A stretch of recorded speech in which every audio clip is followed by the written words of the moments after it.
మరో ఉత్తరం చూద్దామండి. ఈ ఉత్తరాన్ని వెంకటేశ్వరరావు గారు విజయవాడ నుంచి రాస్తున్నారు. గాయత్రి అమ్మవారిని ఎవరైనా నిత్యం పూజించవచ్చునా తెలియచేయండి అని అడుగుతున్నారు. పూజ అన్న శబ్దానికి ఈ రోజుల్లో వచ్చిన అర్థాలు చాలా మారిపోయాయి అమ్మాయి. మనకు ఒక పద్ధతి ఏర్పడింది. పూజ అంటే ఒక పటం పెట్టుకోవడం, ఒక విగ్రహం లేదా ఒక కలశం, ఒక పద్ధతి, ఆవాహన, పాదయోపాద్యం, అర్ఘ్యం, ఆచమనీయం, స్నానం, ధూపం, దీపం, అగరొత్తులు, నైవేద్యం, మంగళహారతి, మంత్రపుష్పం, ప్రార్థన, 16 పాదాల షోడశ విధానాలలో ఉపచారాలలో పద్ధతి ఏర్పడిపోయింది. ఉపచారాలలో మనం చేసేటటువంటి పూజ చతుషష్ఠి ఉపచారాఢ్యాయై నమః లలితా సహస్రనామావళిలో ఒక నామం. 64 ఉపచారాలతో అది మహాపూజ. అది ఉపచారమే పూజ.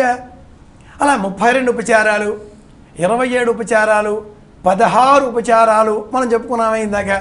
పంచోపచారాలు, లం పృథివీ తత్వాత్మనే గంధం పరికల్పయామి, ఇది పంచోపచారాలు. గాయత్రి మాత 5 ముఖాలతో కలిగి ఉంది. ఈ దేహంలో కూడా పంచభూతాలే ఉన్నాయి. పృథివ్యాపస్తేజో వాయురాకాశాద్, మనోమయ కోశము, అన్నమయ కోశము, విజ్ఞానమయ కోశము, ఆనందమయ కోశము, 5 కోశాలు ఈ దేహంలో ఉన్నాయి. కనుక ఉపచారాలలో పూజ ఎలా చేయాలి అంటే ఏకోపచారం సర్వోత్తమం. అది 2 చేతులు జోడించి నమస్కరించడం.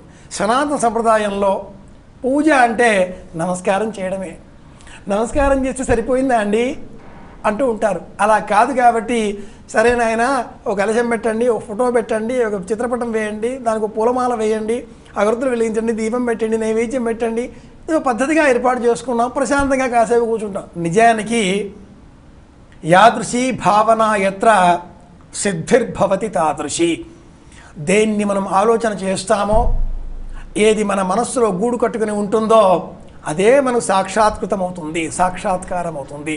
ఇలాంటి భావనలతో మనం సనాతన భారతీయ సంప్రదాయాన్ని అధ్యయనం చేస్తే, నమస్కారం చేస్తే చాలు.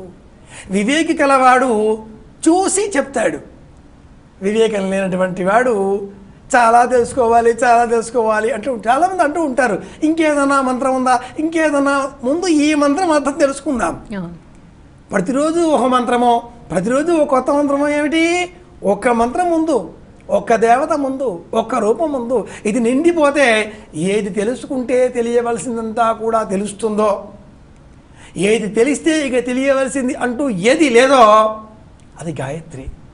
కనుకనే సనాతన సంప్రదాయం నిష్ఠాగరిష్ఠులైన వాళ్ళందరికీ కూడా గాయత్రి జపం ధర్మబద్ధం, తప్పనిసరి అని చెప్పింది. సంధ్యావందనలో భాగంగా చెప్పింది. సంధ్యావందనం చేస్తే ఏమీ రాదండి, చెయ్యకపోతే మటుకు మహాపాపం వస్తుంది అంటుంది వైదికం. చేస్తే ఏమిటి, ఏమి రాదంటారేమిటి? చేస్తే వచ్చేదేమిటి? నీ ధర్మాన్ని పాటించావు.